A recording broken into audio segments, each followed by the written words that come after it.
Bonjour mesdames et messieurs, bienvenue à l'émission Brisons le silence. La plupart du temps, dès que l'on parle de violence au sein des couples, elle est généralement associée aux coups et blessures. Cependant, la violence se manifeste sous plusieurs formes. Une d'elles nous intéresse particulièrement aujourd'hui. Elle passe le plus souvent inaperçue.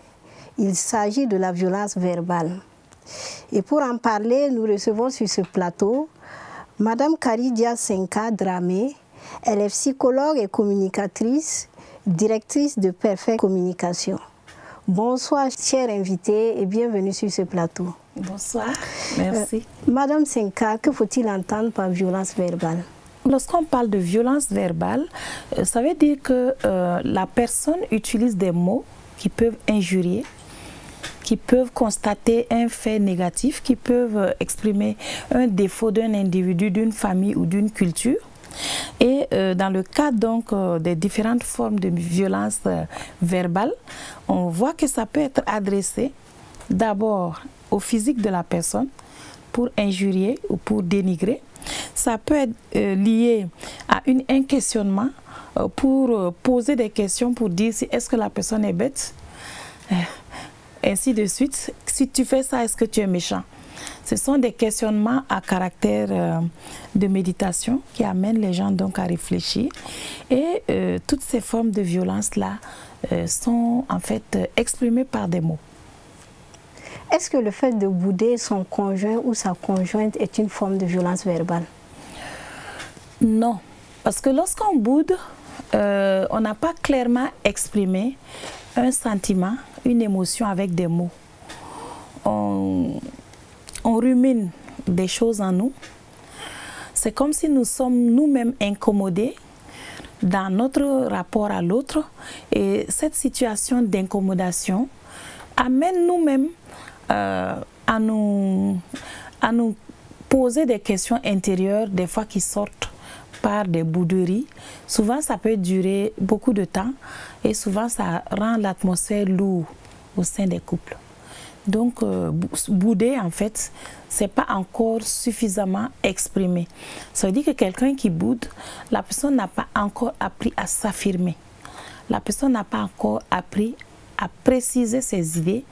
La personne est en train de juste dire « j'ai mal à moi ».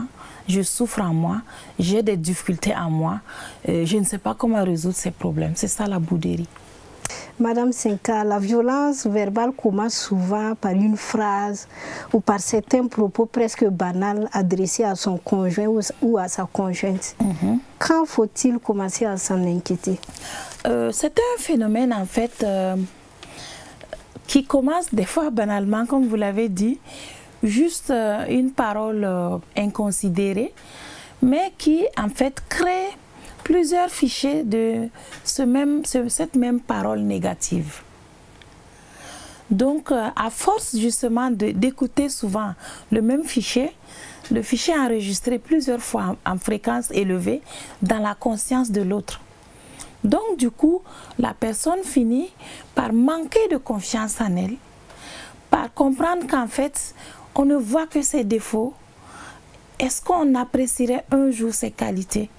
Est-ce que, comme tout le monde, ses qualités n'inondent pas ses défauts? Donc souvent, ces questionnements-là font qu'on a envie de dire que du banal, on crée beaucoup de fichiers négatifs et finalement, on perd confiance en soi. On perd la capacité de se maîtriser et souvent on va en achalant de violence en violence et ça devient un peu plus compliqué par la suite parce que l'action produit la réaction et lorsqu'on reçoit quelque chose, on est comme le reflet, on redonne par reflet donc la même chose. Est-ce que la violence verbale a des avantages? Oui. La violence verbale a des avantages. Souvent, ça permet de connaître clairement le point de vue de l'autre. La vérité cachée ou des fois inavouée que l'autre n'arrivait pas à dire. Souvent, dans le feu de la violence verbale, la personne dit ses vraies idées. C'est comme quelqu'un qui boit de l'alcool et qui dit vraiment ses vraies pensées. Parce que souvent, l'hypocrisie sociale fait qu'on se cache derrière la bienséance sociale pour ne pas dire certaines vérités. Alors que si on les dit et qu'on les aborde, on les résout et on avance. Merci bien, Madame Senka, pour ces éléments de réponse. Merci à vous. Nous sommes à la fin de cette émission. Nous recevions pour cette émission de Brisons le silence Madame Karidia Senka Dramé. Elle est psychologue et communicatrice, directrice de Perfect Communication. Merci à vous qui nous avez suivis. Nous vous donnons rendez-vous très prochainement pour un autre numéro. Si vous ou l'un de vos proches a un témoignage sur les violences basées sur le genre, vous pouvez nous contacter par WhatsApp au 77 60 79 63 ou envoyer vos témoignages par email à info@queenmafa.net. Brisons le silence pour que prennent fin les violences basées sur le genre.